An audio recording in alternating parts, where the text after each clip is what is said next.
Alright, so nowadays when we turn on the TV, especially towards sports channels, there's always a certain athlete getting charged with different crimes, such as Dwayne Wade, who's had a custody battle over his kids. We had Alex Rodriguez with his ongoing performance-enhancing drugs, or the most recent one, Aaron Hernandez of the New England Patriots, and his murder charges.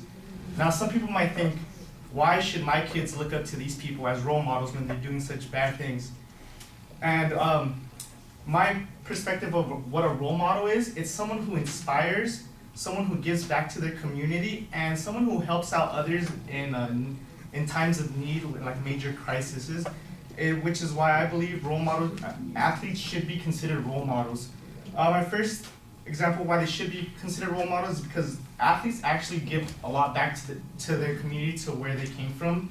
For example, Tiger Woods was actually born in Cypress, California, which is 5 minutes away from here. He started a foundation called the Tiger Woods Foundation, and what they do is they try to help underprivileged kids go through college, which they don't have money, they don't have the expenses to get through college. They help them out with scholarships, and they specialize in math, science, and biology, and he's actually started 2 of those foundations here in Southern California. And the second example of someone giving back is LeBron James. LeBron James was born in Akron, Ohio, where he actually played for the Cleveland Cavaliers for a while.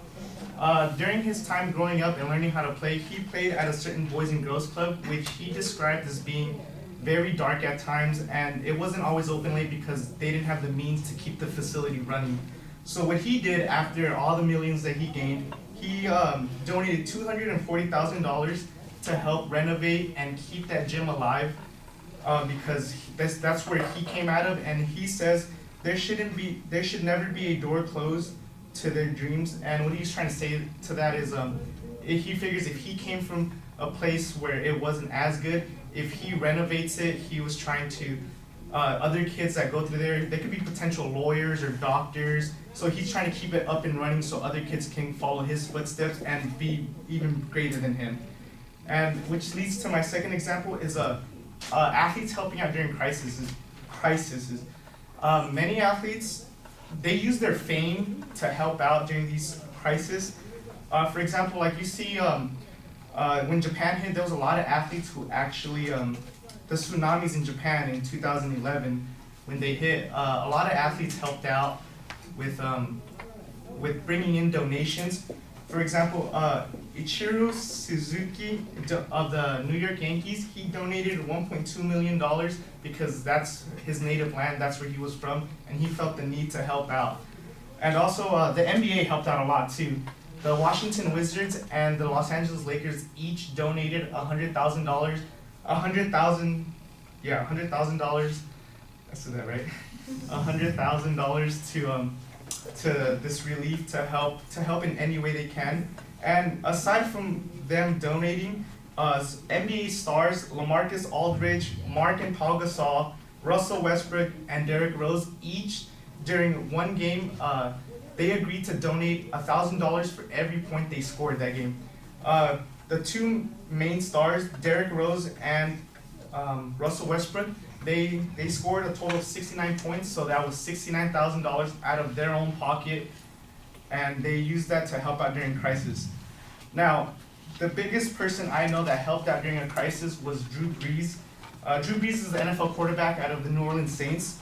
When he got traded to New Orleans had just hit with Hurricane Katrina in 2005. This city was ruined. I'm sure all of us have seen the picture of the houses underwater.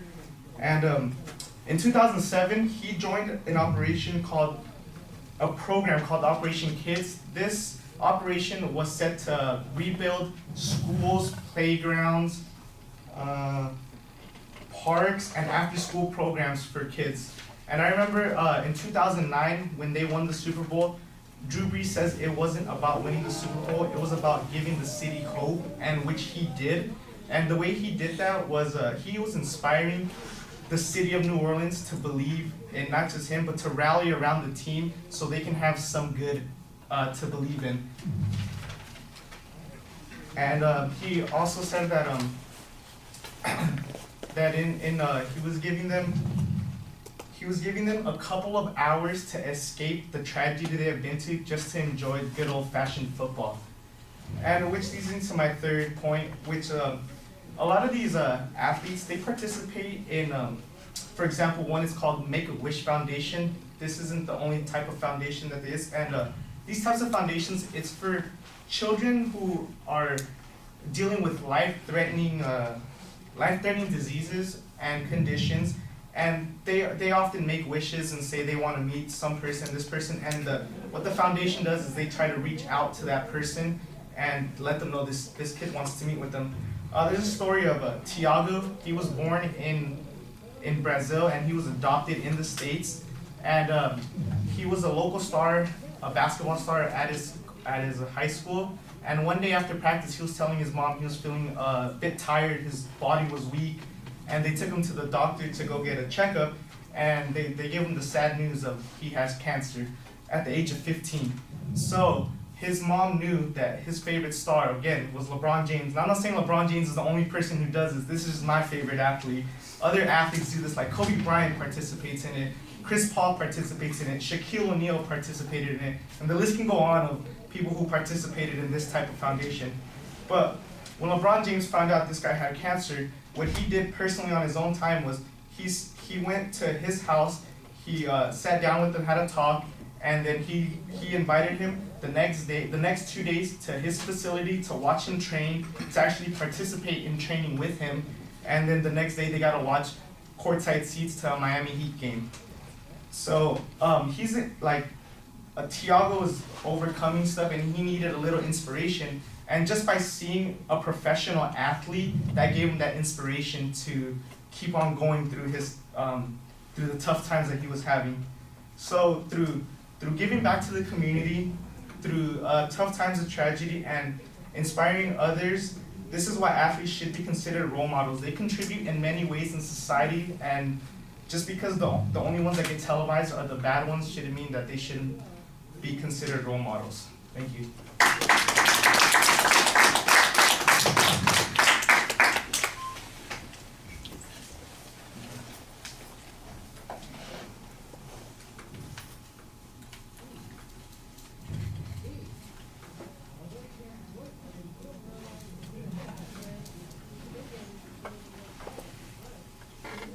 Kaylee?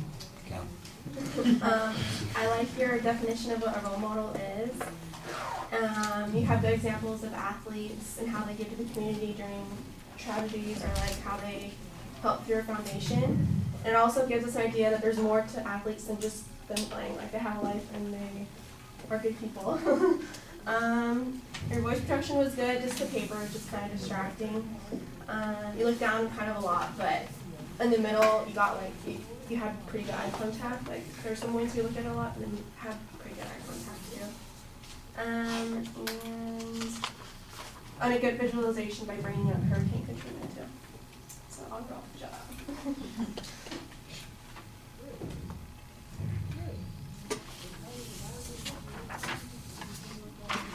All right. I like the reference to the athletes who aren't really role models at the beginning, and you kind of set us up with that negative expectation. Then you turn it, and I thought that was very clearly stated, so we know what your goal is. I do think you need a little bit more of a preview, because it's, especially at the beginning, it starts to sound like we're going to get a laundry list of all the charitable activities of each of these athletes. And, you know, it's a generalization that we're making here. It's basically inductive reasoning that you're using here to say that that athletes are in fact role models, and we can tell that by looking at the things that they do.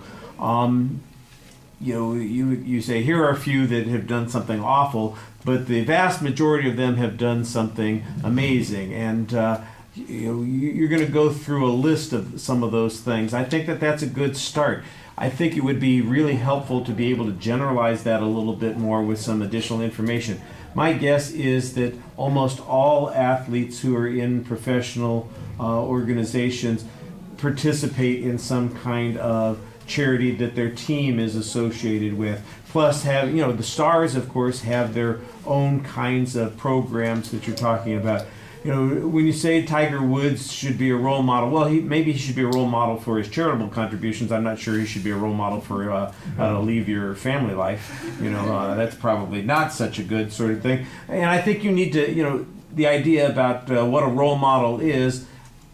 It should be somebody who's inspires us and does particular kinds of things that are beneficial. Some of the things that these athletes do aren't always inspiring. I think that you need to kind of confront that. That's a reservation that people will have in the back of their head. It's great that LeBron James is supporting a Boys and Girls Club and helping them keep the lights on and make sure that it continues to operate. That's the one nice thing he's left for Cleveland. That's the way I think some of those people in Cleveland would feel about it. It's great that Kobe Bryant participates in this process. Ass rapists need to do something to make up for their reputation. You got to be careful, because there are going to be people who are sitting out there thinking you've got all these people that you're talking about, the charitable things that they're doing. Are they really doing it because they're charitable and they're role models, or are they doing it just to kind of to cover up for the crummy people that they might be? And I think you need to sell that a little bit more. Obviously, there are a lot of them that are good, that don't have the negative baggage that goes along with it. And I think you found some good examples of those too. I'm just pointing out some of those things. Sitting here in the audience, I'm a sports fan. I'm inspired every time I see one of those stories about the athletes who do something to help the sick kids or go out of their way. And there are a whole bunch of them who do these kinds of things. It's not always about writing a check. And I think that's one of the things that you ought to talk about too. That when you talk about the Make-A-Wish Foundation, it's meeting these guys or getting a chance to spend some time with them. And sometimes it's not even a kid who's dying. They're faced with some kind of challenge, and the athlete takes a little bit of extra effort on their part to do something, and it's not that complicated. And those are often unsung kinds of things. That's, I think, the thing that you need to pull out. So I think you could sell that a little bit more. Delivery, I think your voice is pretty effective. I think you come across well. There's something about your eye contact. You just are not looking at us. You're kind of. It's like. If your eyes in your forehead, you'd be looking at us. But for the most part, you're not looking down all the time, but you're definitely not looking at us. It's one of those odd sort of half glances that you're giving. Sometimes you look up a little bit, but most of the time you're just kind of talking to our shoes. And you need to engage us a little bit more. And it's not because you don't know what you're talking about or because you're confident, lacking confidence, because you have all those things. I can see that when you're speaking. So I'm not sure what it is that makes you hesitate to kind of engage people a little bit more directly. That's something that you still need to be working on, and hopefully we got one more speech, one more chance for you to get that a little bit better. All right, thank you.